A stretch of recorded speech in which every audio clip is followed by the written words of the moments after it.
ce matin en regardant les dernières feuilles du ginkgo biloba toucher le sol et créant au sol vraiment l'impression d'avoir des petits morceaux d'or. On appelle cet arbre l'arbre aux 1000 écus. J'ai compris pourquoi ce matin.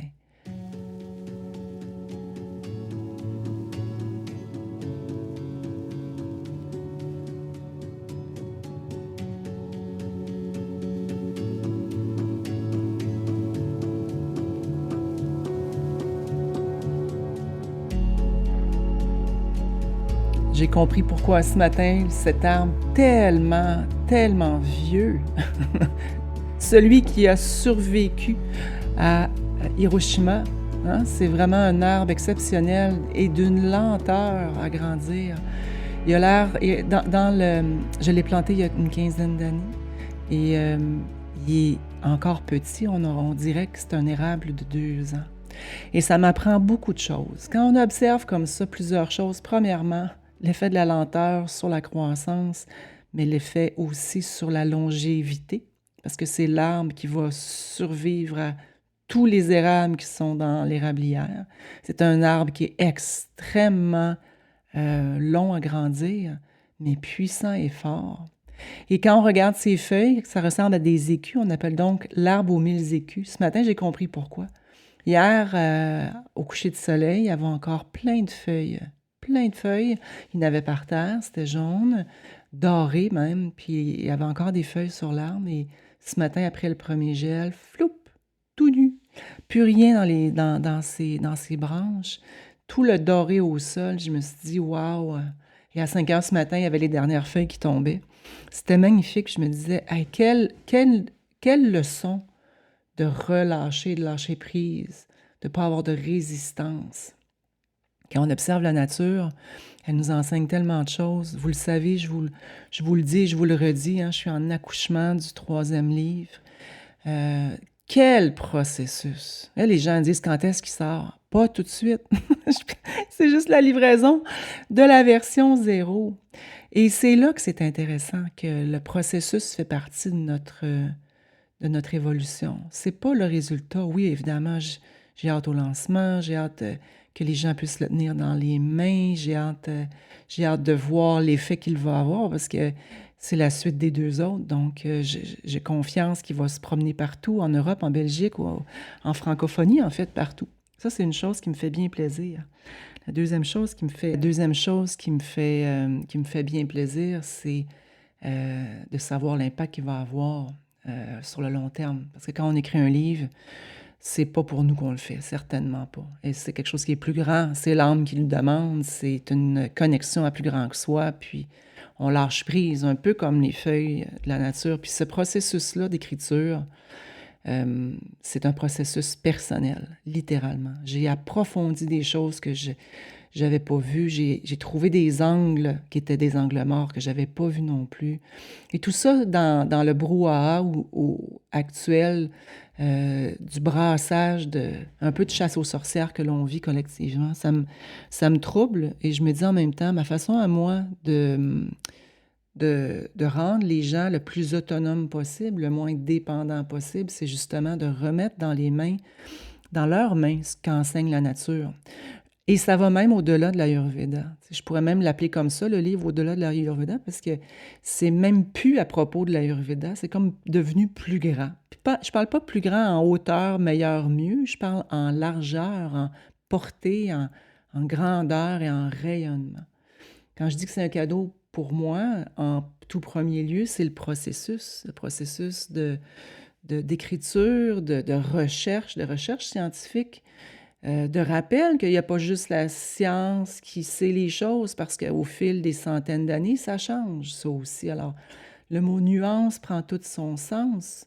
Nuance dans le sens où plusieurs façons de voir les choses. Hein. Si on regarde un paysage, je regarde par exemple en ce moment, je suis dans mon bureau, j'ai le soleil qui passe au travers les fenêtres ancestrales. 200 ans, cette maison. Elle en a vu passer des familles, des vies, des morts, des drames, des joies, des Noëls. Et le temps est vraiment là pour nous rappeler qu'il n'y a pas une perspective qui vaut c'est ça absolument. Et ça, ce processus-là, je l'ai aussi appris en écrivant les livres, le mot nuance. Alors, quand on entend des opinions, quand on voit des perspectives, toujours se rappeler, puis ça, je le dis à moi, je le dis à tout le monde, toujours se rappeler que c'est pour le moment une perspective actuelle, c'est là et c'est temporaire. C'est toujours temporaire. C'est jamais coulé dans le béton pour toujours. Il y a une chose que l'on sait, c'est que le cœur nous tient. C'est que la vie trouve toujours son chemin et que le changement est la clé, ou l'acceptation, ou la danse avec le changement est une des clés de stabilité. Parce que si on se crispe, si on veut rester absolument d'une certaine façon ou dans une certaine situation où on refuse le lâcher-prise, c'est là que ça vient craquer. Et dans la nature, encore une fois, avec l'image de ce matin, les 1000 écus qui sont au sol, c'est un rappel que la seule constance, c'est le changement.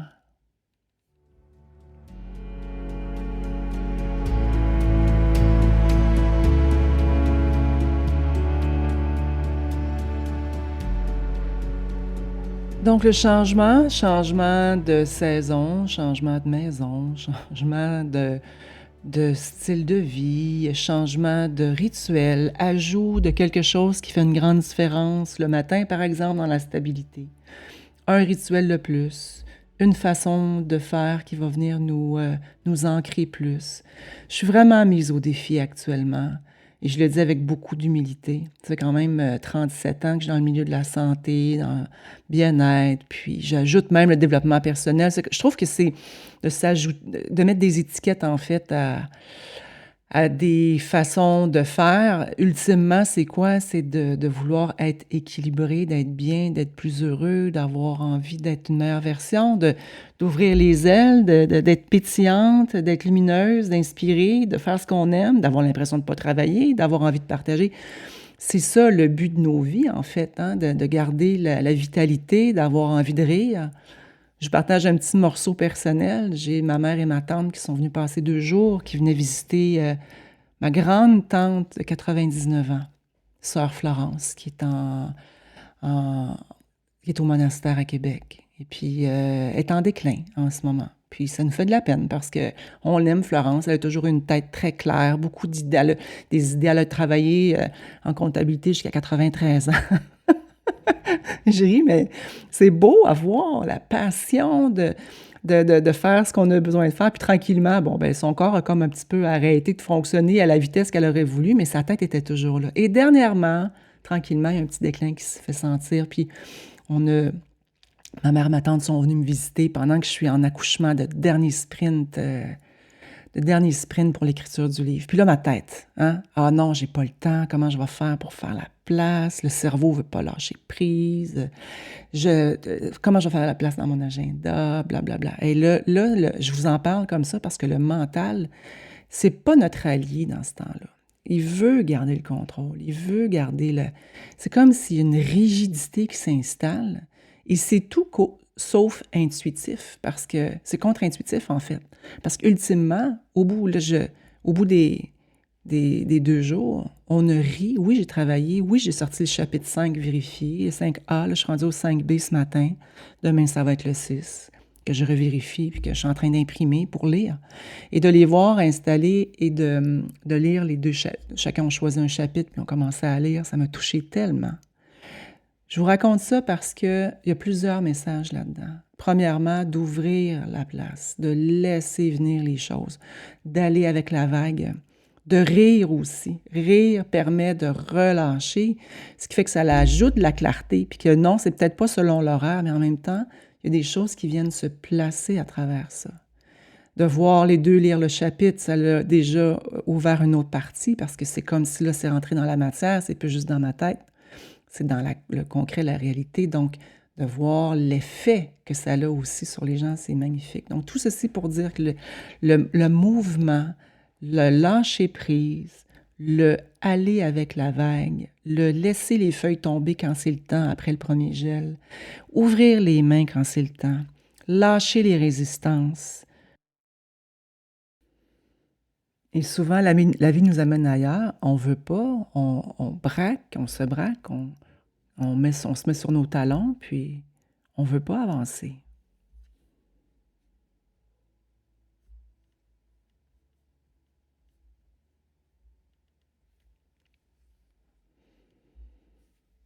Donc, la constance, c'est le changement, le mouvement, la fluidité. Puis, en fait, en pensant à Florence, c'est vraiment la fluidité d'une vie entière, presque 100 ans. Hein. 100 ans de vie à contribuer de plein de façons. Et, euh, et c'est ce qu'on veut garder jusqu'au bout, la fluidité, l'acuité, les idées claires, le corps qui suit. euh, la, la- la facilité à se déplacer, avoir un corps qui nous soutient, avoir la tête qui garde les idées claires. Et j'aurais tellement, à partir de ce point-là, je peux partir dans plusieurs angles de jasette, mais je vous partage ce matin, je reviens au changement de saison parce que c'est vraiment l'angle qui est en ce moment clair, puis dans l'écriture du livre, donc... où j'aborde justement des trucs, des choses pour garder la fluidité de la tête, la tête claire. Je suis habitée par tous les sujets que j'ai découverts ou que j'ai réajustés puis que j'ai alignés un après l'autre. Mais aujourd'hui, je vous parle des changements de saison, mais d'une façon différente. Je vous parle de la vulnérabilité qui se positionne dans chacun des changements des saisons. Et j'en ai parlé souvent, je disais, bon, ben, quand on est plus air, quand on est plus vata, par exemple, quand on a plus d'air et d'espace, on est plus sensible à l'automne et tout. Et c'est vrai, c'est absolument vrai. Qu'on soit vata, pitta ou kapha, quelle que soit notre signature, on a de dosha, notre signature. Et si vous cherchez les références, je vous ramène vraiment au premier livre. Vous avez le questionnaire que j'avais pris beaucoup de temps à développer. Sinon, sur inspiratarnature.com, je vais mettre le lien aujourd'hui, Dosha Quiz, pour prendre, juste pour le fun, d'aller voir votre signature, c'est quoi. Mais je vous le garantis qu'en ce moment, on est tous vata parce qu'on entre dans une saison de mouvement et la vulnérabilité, donc le point de vulnérabilité, de changement de saison, dans la perspective de l'Ayurveda, ça c'est 7 jours, une quinzaine de jours, un petit 2 semaines, où est-ce que le corps fait ouf, ouf, il fait froid, ouf, il y a un changement, ouf, et si j'ajuste pas mon rythme, mes rituels, ma façon de m'ancrer, de m'huiler, de me coucher, de manger, ces petits gestes-là qui font une différence, c'est là qu'on développe le point de vulnérabilité. Et dans l'Ayurveda, en sanskrit, on appelle ça Ritu Sandhi, qui est un ritu qui veut dire les saisons. Sandhi, la jonction ou la transition, c'est le point de transition. C'est un passage entre deux saisons. Et ces passages-là sont super importants. Les rituels que l'on met en place, d'ailleurs, sur le site Inspirateur, quand je vous partage le podcast, pas sur Spotify, mais sur le site Inspirateur, vous allez sur le balado. En dessous, il y a un petit bouton marqué Rituel de saison. C'est là les rituels que j'ai préparés pour dire, mais c'est lesquels qu'on fait? C'est ceux-là. C'est les 10 rituels qui sont là. Pourquoi? Parce que c'est les 10 capsules qui expliquent les rituels de base. Parce que c'est là qu'il faut venir penser à huiler le nez, huiler les oreilles, prendre le temps d'huiler les mains, les pieds. Bref, dans ce petit 10 capsules de vidéo-là, vous avez accès au rituel.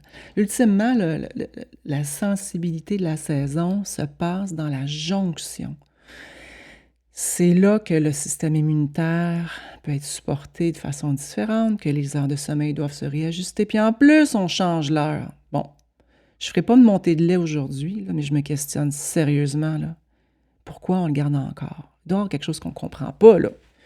Ou bien c'est gardé là pour on ne sait pas quoi. Mais ça déstabilise beaucoup quand même le rythme du corps humain normal, parce que naturellement, c'est à l'heure normale qu'on doit suivre. Bref, tout ceci pour dire que le point de jonction entre deux saisons, c'est le moment crucial pour se garder en équilibre. Et c'est là que la quantité de nourriture que l'on mange le soir. Tiens, je donne 3 clés avant de clore le podcast.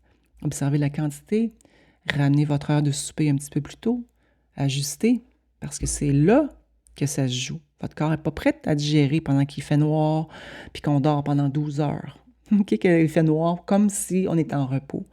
Réajustez, réajustez votre heure de sommeil aussi, à l'heure du lit, à l'heure à laquelle vous allez au lit. Ça change. Juste ces deux choses-là font une grande différence.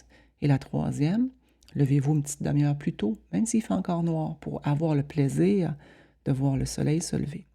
Bref, les rituels sont là pour nous accompagner dans le ritu shandi, dans le changement de saison, mais dans le point crucial, le changement de saison. Alors, je vous ramène en résumé, tout est changement. Pensez au ginkgo biloba qui perd ses feuilles en presque une nuit. C'est fou. Il se laisse aller, ouvre les mains. Faire confiance à la vie, lâcher prise. La vie nous amène ailleurs. Et réajuster ces rituels saisonniers. C'est le temps de le faire maintenant. Je vous retrouve dans un prochain épisode. Et si vous avez envie de venir expérimenter 3 jours avec moi, ça se passe au mois de mai 2026. Les dates sont sorties. Je vous le dis en priorité, les dates sont sorties, mais ce n'est pas encore sur le site web. Inscrivez le mot retraite pour mettre votre nom sur la liste prioritaire. Dès qu'on ouvre les inscriptions, bien, vous serez les premières à viser. Je vous embrasse. Bonne semaine.